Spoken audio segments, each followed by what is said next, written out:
Saudações a todos os inscritos e visitantes do canal Despertar de Consciência e Escândalos Gospels.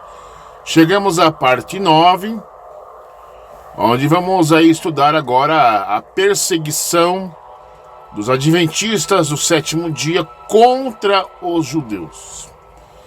Para você que caiu de paraquedas nessa série, eu lhe convido você a começar lá da parte 1, para você saber o que está acontecendo. E para você que pensa que eu sou um perseguidor da Igreja Adventista do sétimo dia, não, eu não sou perseguidor, gente. A gente está colocando uma coisa que provavelmente os novos convertidos não têm nem ideia. Por que eu digo isso? Porque as pessoas que se batizam nesta instituição religiosa, é colocado para elas, é oferecido para elas só um lado da história. Não, eles não vão contar, né, esse BO aí, para não assustar. A pessoa vai ficar sabendo que a igreja na Alemanha apoiou Hitler na matança de judeus quando estiver lá para os seus 30, 40 anos de igreja, quando já está estabelecido lá, sabe? Ninguém vai contar esse podrão, porque se a pessoa descobrir isso aqui, ninguém vai querer se batizar na igreja. Não é verdade? Então eu convido você que é adventista do sétimo dia, que está assistindo essa série, que quando chegar na parte 10, que vai ser a final, eu intimo você a pegar as fontes que serão apresentadas, você investigar e calar a minha boca. Cala a minha boca. Deixa nos comentários aí, gente. Investiga as fontes e cala a minha boca. Porque é muito lindo, belo e maravilhoso a pessoa, quando se torna de qualquer igreja por aqui no Brasil, né, achando que a igreja remanescente, a religião verdadeira, a igreja verdadeira, enquanto a sede desta igreja se encontra lá nos Estados Unidos ou em qualquer país aí. Então tudo é lindo e belo e maravilhoso, né? Mas os problemas estão fora do Brasil. Fora. Como no caso desta série, o problema estava na Alemanha. A única religião cristã que, se eu não me engano, que não fez pacto com Hitler na matança de judeus, foram as Testemunhas de Jeová. Que na época, né, houve aí uma perseguição, né, dos famosos triângulos roxos, né? Mas não se envolveram aí com as coisas de nazismo, né? Mas os adventistas, sim. Os luteranos, sim. Pastor, sim. Eu mostrei no vídeo aí a foto dos pastores, a igreja luterana apoiando Hitler. Tudo por causa do endemoniado do Lutero. É, gente. Rapaz, olha. E após eu terminar essa série, eu vou fazer um review de uma Bíblia de estudo que eu comprei recentemente. Com qual intuito? Vamos mostrar essa Bíblia aí para vocês terem uma ideia? Essa Bíblia aí, gente, olha, ó. Comprei uma Bíblia de estudo King James 1611. Com qual objetivo eu, emissário cristiano, vou fazer esse vídeo? Porque aí em canais do YouTube, né, pessoas apresentam, fazem reviews de Bíblias de estudo, qual é a melhor, qual é a pior, qual é a diferença de uma para outra, e mostra várias e várias Bíblias, né? E eu observei, fiz uma investigação e observei que essa Bíblia de estudo aí, ela se destaca das demais, né? Só que as pessoas que estão fazendo ali uma espécie de marketing da palavra de Deus, por exemplo, né? Ela só coloca os lados positivos. Claro, para fazer marketing tem que fazer propaganda, né? Negócio, né? Eles devem ganhar alguma coisa para fazer esse review aí, né? Mas como eu não quero me vender, então eu, emissário Cristiano, vamos fazer um review e vamos colocar os pontos positivos nessa tradução e os pontos negativos. As críticas que eu vou fazer vão ser ácidas, bem apimentadas nessa Bíblia de estudo. E vai ser um alerta para você que está me assistindo a tomar cuidado quando você vai comprar a Bíblia de estudo. Cara, muito cuidado, gente. E voltando à parte 9, né? Vamos começar o vídeo, então. Mas antes disso, eu lhe convido. Para você que não é inscrito neste canal, se inscreva no canal. Você que não é inscrito, deixa o seu like, deixe o seu comentário, compartilhe com os adventistas aí, gente, com os irmãozinhos aí, as irmãzinhas. E se prepare, a parte 10 está chegando, gente. Você vai perceber na parte 10, a parte final, as desculpas esfarrapadas durante a guerra e pós a guerra dos adventistas. Será que eles aprenderam com erro, gente? Solta a vinhetinha!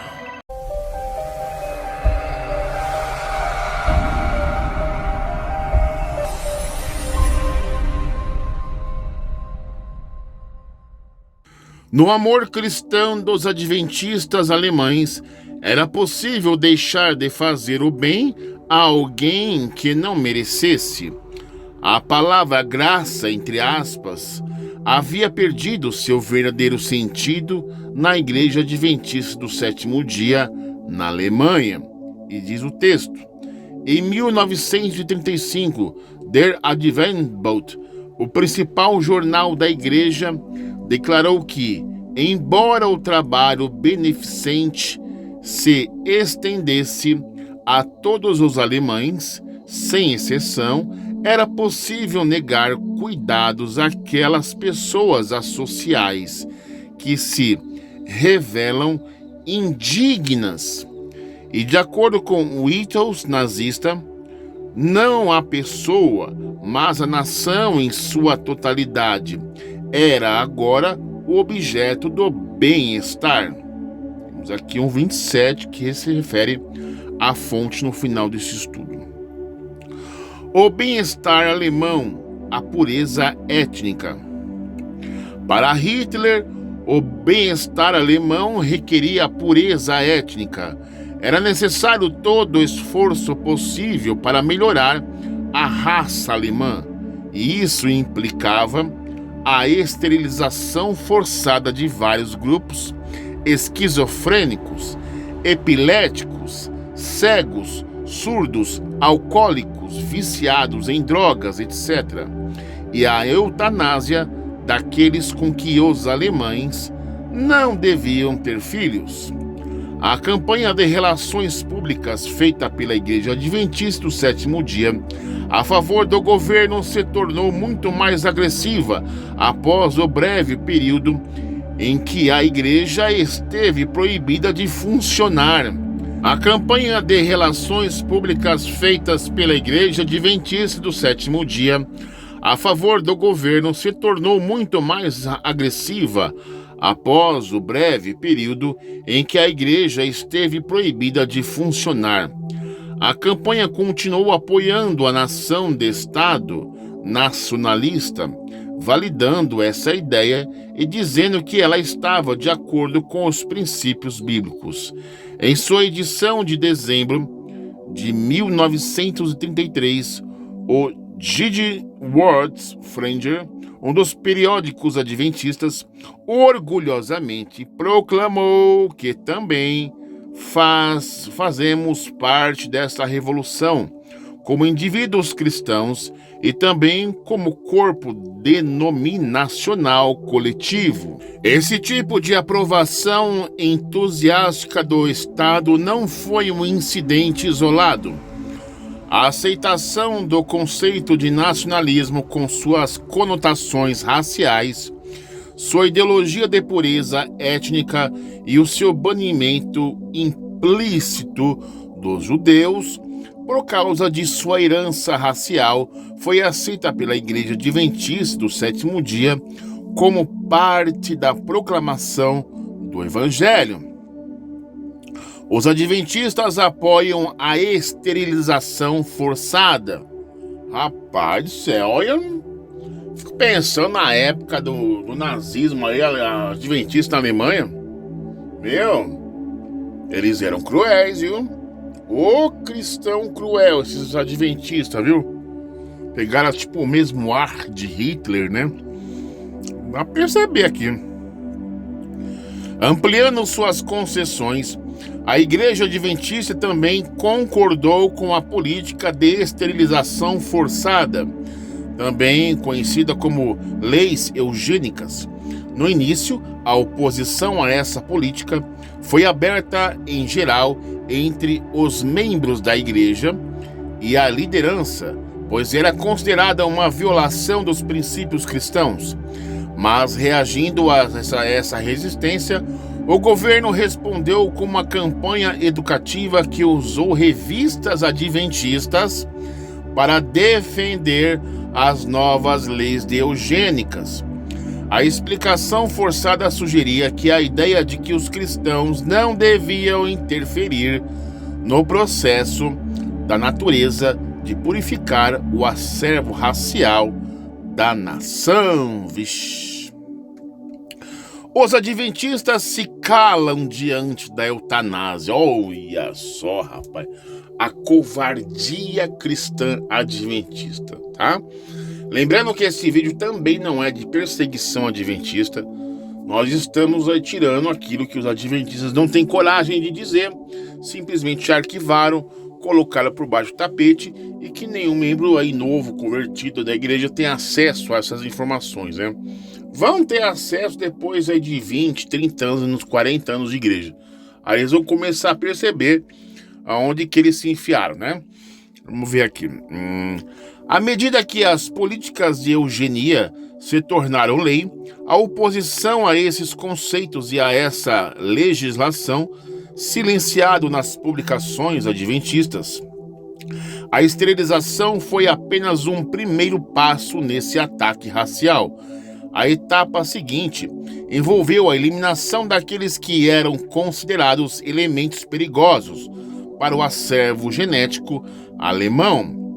Aqueles que se opuseram à eutanásia eram católicos e luteranos, como já fizemos o vídeo anteriormente. Enquanto os adventistas permaneceram em silêncio, bico calado. O Holocausto. O antissemitismo de Hitler o levou àquilo que os nazistas chamaram de solução final. O assassinato em massa de judeus nas câmeras de gás dos campos de concentração. E com seu silêncio, os adventistas apoiaram a morte daqueles judeus. Como é que pode um negócio desse, gente? Tem que calar a boca. Se vocês falam alguma coisa, vocês morrem também, viu? Né? Então tem que ficar quietinho. Mas a matança dos judeus não aconteceu de um dia para o outro. É interessante ver o desenvolvimento da atitude da Igreja Adventista do Sétimo Dia nessa questão. A revista Adventista faz comentários negativos contra os judeus. Olha só o nível que os adventistas nazistas do Sétimo Dia chegaram na época na Alemanha. Tudo por causa do quê? Daquele endemoniado do Lutero, quando escreveu o livro Os Judeus e Suas Mentiras, né? Tudo porque Lutero não conseguiu ganhar os judeus para o protestantismo, né? Vamos ver aqui. Embora racismo ostensivo raramente aparece nas publicações adventistas, os adventistas frequentemente publicavam comentários negativos sobre os judeus. Tacitamente apoiavam a esterilização de deficientes, mentais e muitos se viram presos ao reavivado orgulho do nacionalismo alemão. Embora geralmente não fossem racistas, ainda assim os periódicos adventistas alemães às vezes descreveram os judeus como inimigos de valores alemães e cristãos. Por exemplo, uma edição de 1923 de Click und Stat acusava os jesuítas e judeus intencionalistas de colaborar para a ruína da Alemanha. Dos dois grupos, o judeu era visto como a maior ameaça. Portanto, não causa surpresa que a imprensa adventista tenha ampliado o conceito de purificação racial para incluir os judeus. Um exemplo disso é uma edição de 1943 de J.J. Ward Fredgen, que culpava os judeus, um corpo estranho, em nosso sangue, não apenas por provocar a guerra, mas por prejudicar também a alma alemã. O editorial afirmava que o judeu, que é desprovido de qualquer moralidade, quase conseguiu transformar as potências mundiais em fortalezas judaicas.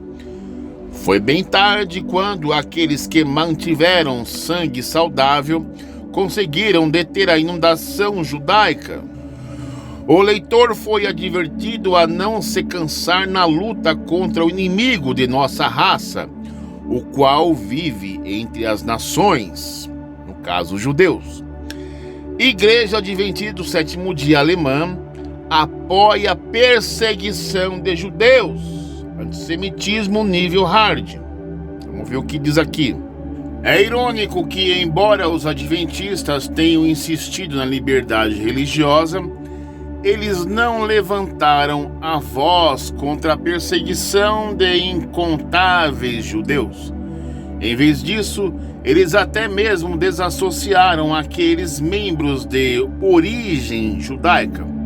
Numa época em que os adventistas alemães estavam publicando a revista de liberdade religiosa chamada, Kirche und Staat. Eles se calaram sobre os expurgos de 1933, quando centenas foram assassinados, e nada disseram contra a perseguição de judeus ou a ocupação de territórios estrangeiros. Olha só o que diz aqui.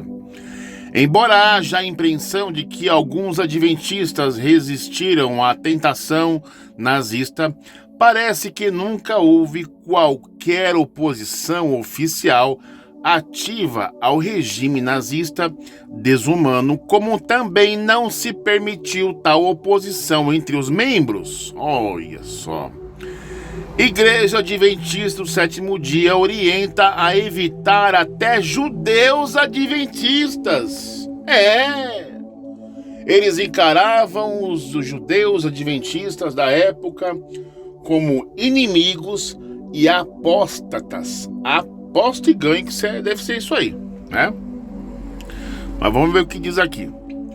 Os judeus adventistas eram evitados e, em alguns casos, os membros das igrejas foram proibidos de visitá-los. Embora arriscando a própria vida, adventistas tenham pessoalmente ajudado judeus e os tenham obrigado. A política normal da igreja é muito bem ilustrada pelo caso de alguém que era membro de uma igreja da Conferência de Berlim e queria ajudar uma família judia.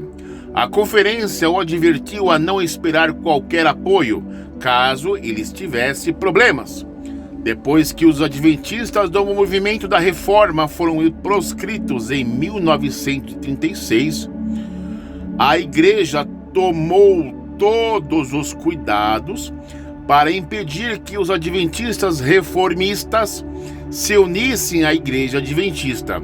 A lealdade política ao regime tinha de ser confirmada antes da realização do batismo. Olha só. Acontecia com bastante frequência de os líderes adventistas se distanciarem dos membros simpáticos aos judeus ou atividades que tivessem a participação de judeus.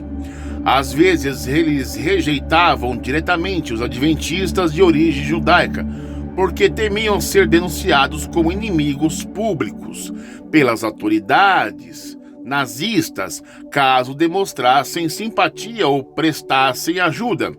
Em consequência, em 42, o jornal adventista La Sartell Provide publicou um anúncio que havia sido interrompido e o envio do jornal e da revista trimestral da escola sabatina para os judeus ou pessoas com algum sangue judeu, distanciar-se de adventistas de origem judaica e até mesmo expulsá-los da igreja, deixar de ajudá-los e ser indiferente com eles. Isso claramente levou à morte de vários deles. Igrejas adventistas desassociam membros judeus. Há várias histórias de adventistas judeus serem expulsos de igrejas pelo simples fato de serem judeus.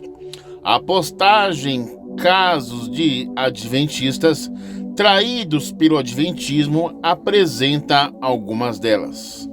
E o sábado? Os adventistas mudam o nome do sábado. Para os adventistas alemães, a questão do sábado era a mais crítica, visto que ela estava bem no âmago da identidade adventista. Desde o início, a igreja não poupou esforços para garantir que os adventistas alemães desfrutassem de plenos privilégios do sábado. Na verdade, houve algumas adaptações para se adequar aos melindres nazistas. Assim, o Shabat, ou sábado, passou a ser chamado de Ruhetag, dia de descanso, e a Sabbatschule, escola sabatina, passou inicialmente a ser a Bibelschule, escola bíblica, e mais tarde a Schrifbertrachtung, estudo da palavra. Houve também esforços para separar o sábado bíblico do sábado judaico e até mesmo para estabelecer um sábado pré-cristão, ariano e nórdico, né? Portanto, essa dificuldade não existe por lá. Até 1919 a 1921, respectivamente, não tínhamos problemas quanto à frequência escolar obrigatória aos sábados. Pessoas do nosso meio conseguiram aqui e ali obter dispensas. Alguns conseguiram enviando aos filhos para as escolas particulares. Os mais pobres não tinham nenhuma possibilidade de fazê-lo, mas no futuro as escolas particulares não poderão abrir exceção. No entanto, durante 15 anos desfrutamos de um privilégio que nosso irmão e irmãs de muitos países europeus não tinham. Infelizmente, alguns de nós não gostaram tanto. Na Suíça, um país livre, as autoridades têm sido inflexíveis nessa questão. Embora algum país tenha pagado pesadas multas e de vez em quando tenha ido para a prisão, eles não ganharam nada com isso e finalmente tiveram que ceder. Na Áustria, Hungria, Tchecoslováquia, Bulgária, etc. Nossos irmãos e irmãs ali também são bons adventistas como nós aqui, que o Senhor nos conceda isso.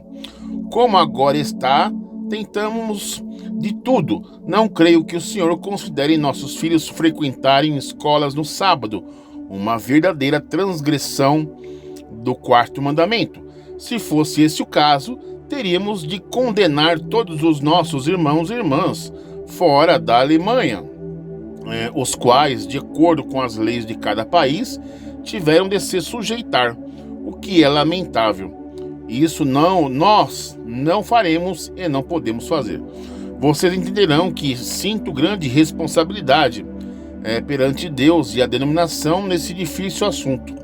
Por isso, enviei uma carta circular a todos os nossos presidentes, pedindo a opinião deles sobre essa questão, para que possam carregar essa responsabilidade junto comigo. A resposta da maioria deles é que não seria sábio, por causa dessa regulamentação restritiva, ter atitudes precipitadas que criem dificuldades desnecessárias à obra. Portanto, temos de nós sujeitar-se à nova decisão. Então, o texto acima que acabamos de ler, é de uma carta circular de 3 de junho de 1936, de Emil Günger, presidente da União Sul da Alemanha. Olha só, hein? Deve ter algum arquivo de alguma igreja por aí essa carta, né, gente? Ela apresenta a lógica para liberar os adventistas a guardarem o sábado.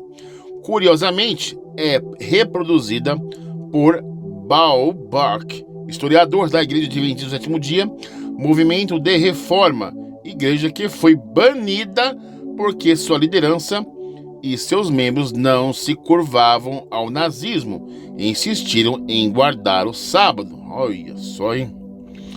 A motivação dos adventistas nazistas. O que temos aqui, gente? O que levou a liderança adventista a apoiar o nazismo?